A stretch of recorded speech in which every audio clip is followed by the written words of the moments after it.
they sit in one.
Barrister Ogochukwu Onyejuto n'owu Isiokpo ife a na-eme ebe a wụ Isiokpo Festival 2018. This is the first of its kind a na-enwe na this town.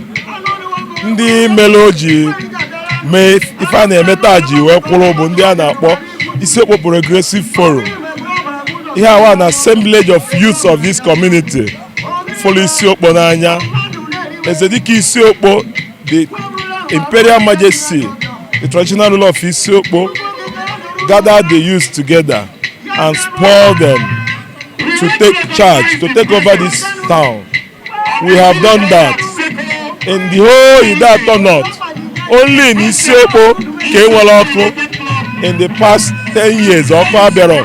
Onwere another town nwere ọkụ na this Idato, both north and south, including the hometown of the governor. But ọkụ na-enwu n'Isiokpo because of Isiokpo Progressive Forum. They raised money and they brought in NEPA, EEDC, for Isiokpo ọkụ na-enwu here. Today we want to celebrate our day, and each branch of the Isiokpo Town Union in anyị focus na their own canopies. I na-eli ife na-aṅụ na-enwe aṅụle ife eji mmalụ Isiokpo maka na obodo anyị dị mma. Ezedike Isiokpo na-achị Isiokpo a wonderful king. Obodo dị n'Isiokpo anyị enwere nsogbu. So ndị Isiokpo are happy, and we are happy that we are doing this today, and this event ga na-aga n'iru each year. Ọ ga na-eme otu a n'Isiokpo. We just started this year and it will continue, so that our children will come home and know their roots and see what they are made of.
gbàgbé kúrò nínú eléwé mẹ́wé ìṣòro bíkọ́.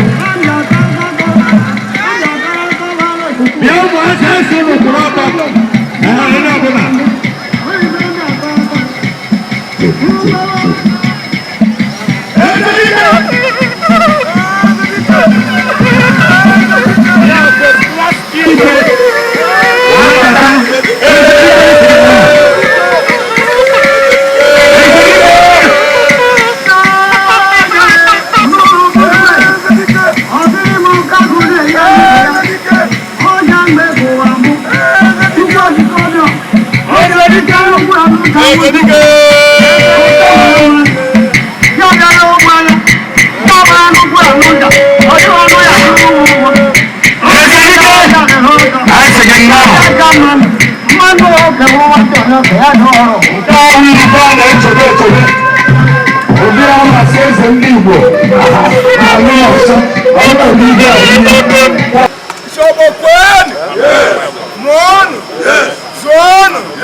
What a great honor it is to be given the opportunity to organize this event.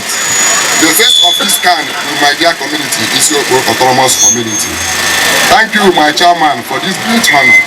For too long now, our community has been bereft of social activities that keep our people happy and entertained during festival period. Hence the birth of the Isiokpo Carnival. This concept is the brainchild of Isiokpo Progressive, a group of patriotic Isiokpo indigenes who are on a social revival mission in the community. It is worthy of note to appreciate the dedicated of Isiokpo who took up the task to assemble these great minds in the community and challenge them to restore light and life into the community. His love for the community is unrevealed, as anyone with the knowledge of the community knows how he has lived all his life for the progress of the community. We say may your reign be long, peaceful and fruitful in Jesus' name. Amen. We urge everyone to enjoy their stay with us as they get entertained with our numerous phases of entertainment. We promise to give you our best and enjoin us to give us a feedback on what needs to be improved on next edition.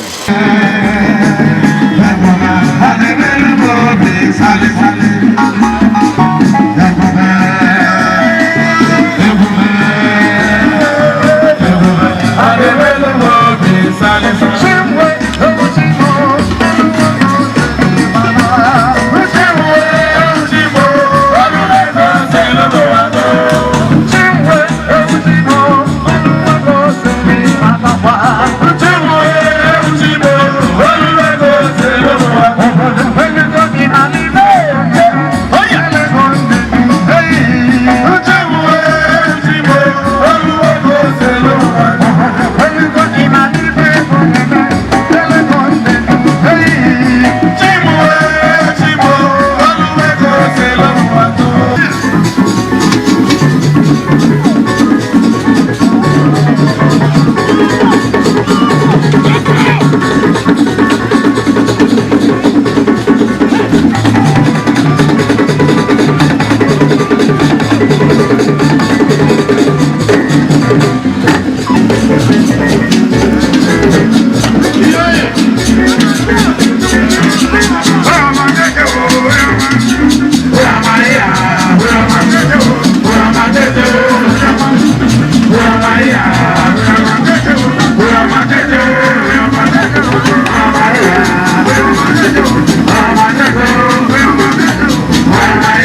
Ọ̀nà ndị mmadụ anaghị na-ekwu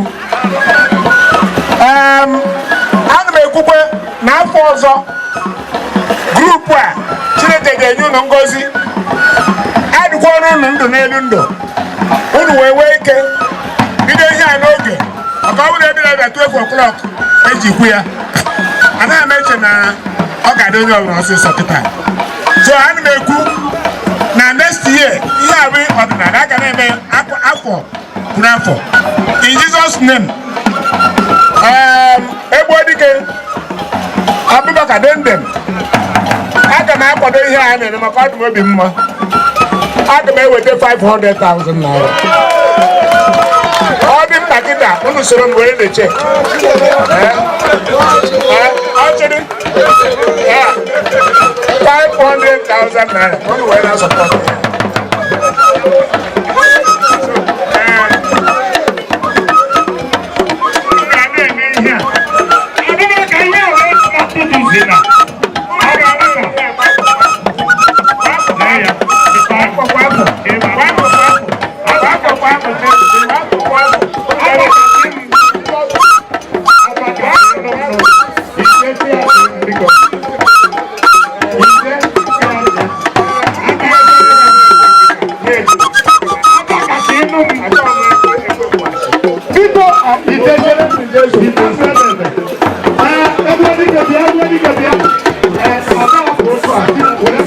ekele ya ịma mgbe ọ bịara igwe okwu amaghị okwu akwa afọ nleta ọzọ onye ọbụla siri oche kwa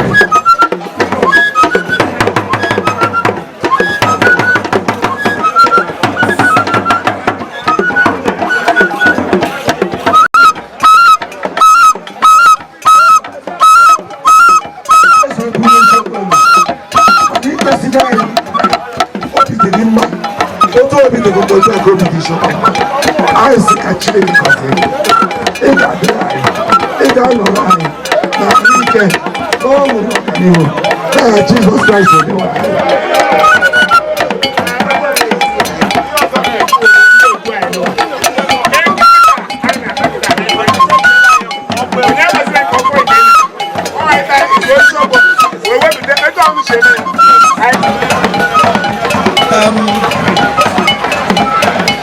Isiokpo kwenu. Isiokpo kwenu. Isiokpo kwenu. Isiokpo kwezu ono. Biko,